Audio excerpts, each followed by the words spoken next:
Ladies and gentlemen, please welcome actor, director, producer, and all-around good guy, Michael B. Jordan. Applause. Michael nods modestly. Jimmy turning to Michael. Michael, I'll be honest. I grew up in a time when kids at school would pick on you for anything. Your haircut, your clothes, even your dreams. But I heard that in school, they told you to your face, you'll never amount to anything. How did you handle that pressure? How did you not break? Michael taking a deep breath. It hurt. Not just one day, not just 1 year. My last name sounds like a movie star's, and that made me a target. In school, they called me Hollywood before I'd even acted in anything. They laughed when I brought monologue books to class. They said I was trying to be someone I'd never be because people like me, from a family barely making ends meet, had zero shot. He smiles, but his eyes remain serious. But what saved me was my mom. She taught me not to repay evil with evil. She said, hold on to the pain, turn it into fuel. Jimmy impressed. Those are powerful words. Pause. He leans forward. I also heard you used to ride the subway for 2 hours every day in New York to get to auditions, sometimes without breakfast. Is that true? Michael. Yeah, I lived in Newark, New Jersey. I'd get up at 4:30 a.m. to make it to Manhattan for the first audition. Some days we didn't have bread at home. I'd walk past cafe windows and pray I'd land a role, not just for my career, but so I could buy my mom something for dinner. He pauses. People don't see that. They see magazine covers, red carpets.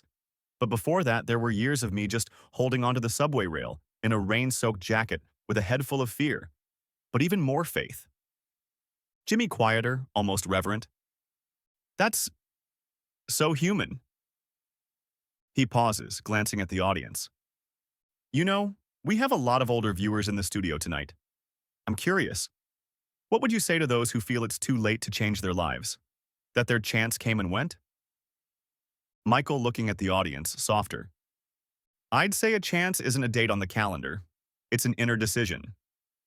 My mom started studying accounting at 50. My granddad opened a small bike repair business at 62 because he said, I want to leave something for my grandkids. Age isn't a barrier, it's experience. And experience is something you can't buy. I make movies not about youth, but about strength of character. If you're still here, you can still inspire. The audience applauds. Some wipe away tears. But suddenly Jimmy's tone shifts subtly. Jimmy with a smile, but a hint of provocation. That's beautiful, Michael. But here's the thing. Some critics say your new film is too social, that you're using your name to push ideas, not movies, that you're no longer an actor, but a moral activist. How do you respond to people who just want to be entertained, not preached to by stars? Pause. The studio grows cold. Michael goes quiet for a moment. He's heard this before, but from Kimmel, it stings. His gaze shifts. He's silent for 2 long seconds. The cameras catch his fingers tightening on the edge of the couch. The silence is tense. Michael B. Jordan suddenly, voice rising, eyes ablaze. Jimmy, are you serious? He leans forward, no longer smiling. You just heard my story. This isn't news to you. You didn't just find out about it today. And after all that, you've got an issue with me speaking on real things? Jimmy trying to keep it light but visibly tense. No, I'm just saying what some people think. Michael cutting him off. No, you're saying what you want to say. Don't hide behind some people. You're sitting here implying I don't have the right to open people's eyes.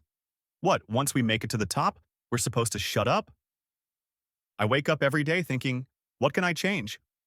And you know what? I don't do it for fame. And definitely not to hear on national TV that I'm too social. Jimmy no longer laughing. Michael, I didn't mean to offend you. Michael more emotional, almost indignant. Offend? Jimmy, when I filmed Without Remorse, I slept on set. When I worked on Creed, I bled in the gym to be real. I shot scenes with people who've been in prison because I wanted their voices heard. I've always played fair. Never. Never used the screen just for myself. And you're telling me I don't have the right to have a stance? The audience sits in silence. Some smile awkwardly, but most listen intently. The tension is palpable. Michael continuing, no longer angry but disappointed. You want me to just smile, walk the red carpet, wave and say, "Thanks, Mom," right? To be convenient, safe. So you can say, "Oh, what a good guy, our Michael, so nice." But the moment I talk about pain, I'm a problem? Jimmy losing his confidence, shaking his head. That's not exactly what I meant. Michael firmly. But it's what you said. And that's part of the problem. When we stay quiet, we're praised. When we speak, we're accused of moralizing. He turns to the audience. Meanwhile, kids looking at me don't just see an actor. They see someone who survived, who didn't break. I'm not going to apologize for being a symbol for someone who's lost faith in themselves. Jimmy defensive. But the show's supposed to be entertaining. Michael sharply. This is life, Jimmy. Not a comedy. You can laugh when it doesn't hurt. But I see pain in my community every day. I didn't choose to be a symbol, but I chose not to stay silent. The audience starts clapping.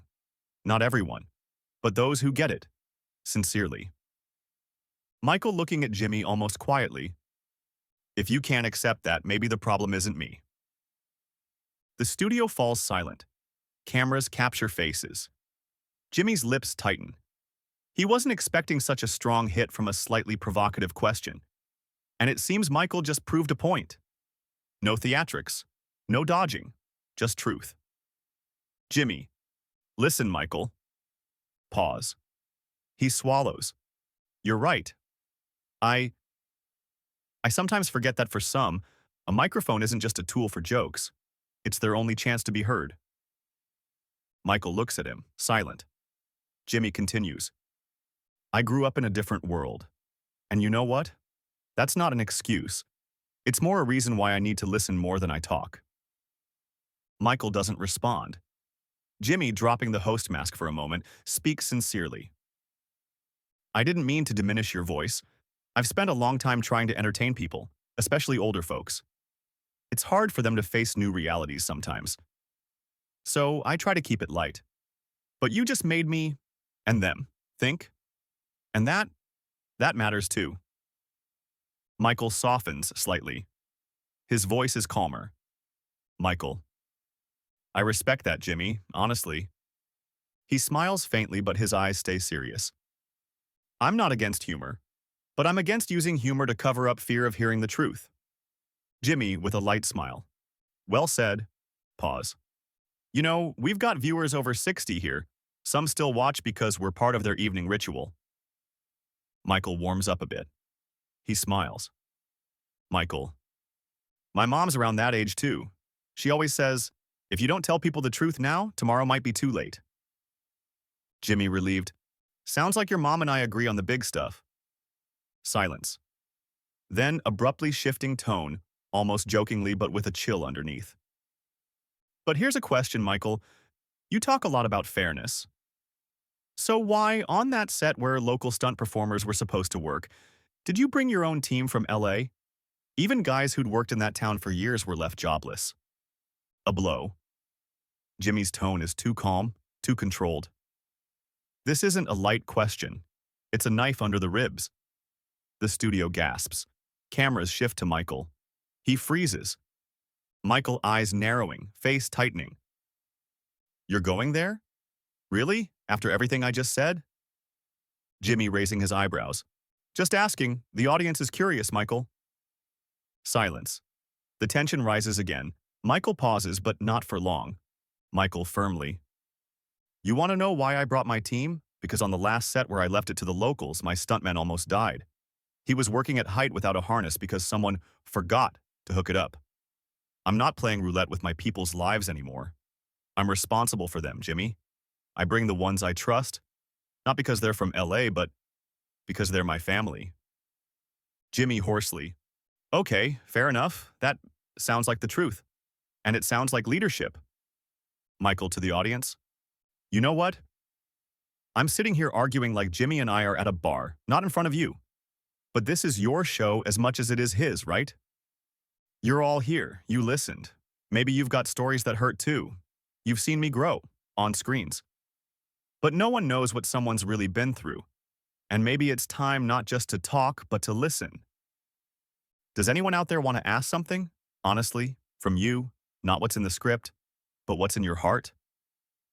The audience stirs. People glance around.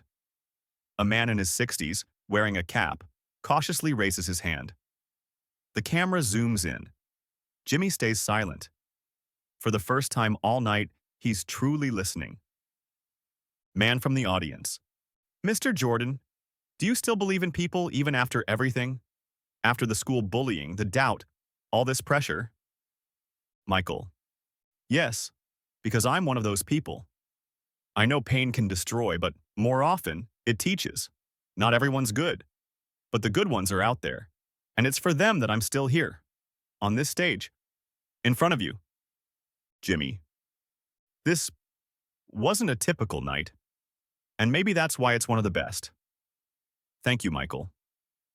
They shake hands, not as friends, but as people who, for a moment, understood each other. Michael, and thank you all for listening and for asking. The lights dim slowly. On the screen, the credits roll. Sometimes the truth speaks louder than jokes, and that's why it leaves a mark.